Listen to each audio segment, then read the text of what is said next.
Welcome to my domain. In just a minute, we'll get to the hands-on activity, which will require that you use different shapes in designing airplanes.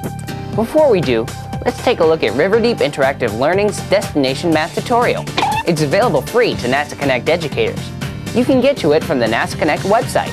It's part of the Mastering Skills and Concepts 3 section of Destination Math. With this lesson, you'll explore the geometric and algebraic characteristics of basic shapes. Teachers, this is an excellent tutorial that can give your students information and assistance as they prepare to do the hands-on activity for the show. In this tutorial, Digit explores parallelograms, trapezoids, and right triangles while examining the flags of some of the countries in the United Nations.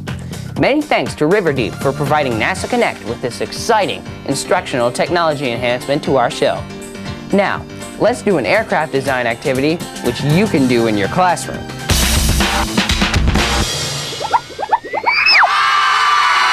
We're from Pulaski Middle School. Here in New Britain, Connecticut. NASA Connect has asked us to show you this show's hands-on activity. Here are the main objectives. You'll use algebra to calculate wing area and aspect ratio. You'll use a portable glider catapult to analyze wing geometry. You'll design, construct, and test an experimental wing. And you'll work in teams to solve problems related to wing design. The list of materials you'll need for this activity can be downloaded from the NASA Connect website.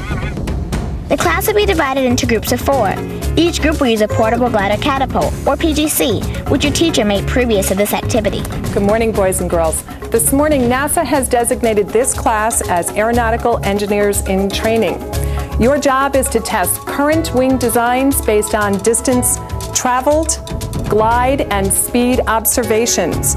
From your analysis of the data that you collect, you will have the task of designing and testing an experimental wing to achieve maximum distance traveled. First, cut out the templates for the fuselage, wings, and horizontal stabilizers. Place the templates on the meat trays and trace around the templates. Cut out the shapes. Tape a piece of masking tape to the nose of the fuselage to prevent the nose of the fuselage from breaking. Students will calculate the wing area, the wing span, the root chord, the tip chord, and the average chord for each wing. The average chord can be calculated using this formula. Next, have students calculate the aspect ratio for each wing using the formula wingspan divided by average chord. Record all values onto the data chart. Prep the launch area by measuring 12 meters from the PGC. Mark the distance at 1 meter intervals. Place tables or desks of equal height to the launching line to elevate the portable glider catapult. Place a book with a height of approximately 5 centimeters under the front portion of the PGC. Select a wing shape to test. You will be testing 4 different shapes: delta, oblique, straight, and swept back. Attach a small binder clip to the aircraft to give it some weight in order to achieve maximum distance traveled. Position the aircraft on the PGC. Using a rubber band, pull the aircraft to the launch position. Then announce, Clear the flight deck for aircraft catapult. 7 go. 5, 4, 3, 2, 1, launch.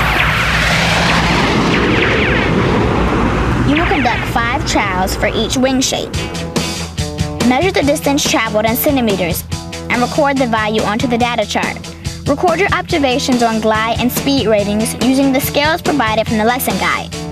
From the data collected, each group will design and construct their own experimental wing. Design your wing to fly farther than the original test wings. Okay, now, how successful or unsuccessful was your experimental design? What were the factors?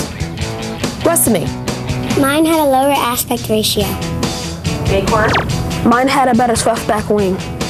Special thanks to the AIAA Connecticut section and the AIAA mentors who helped us with this activity. Thanks. We had a great experience today. And we encourage teachers to visit our website to learn more about the AIAA mentorship program in your area.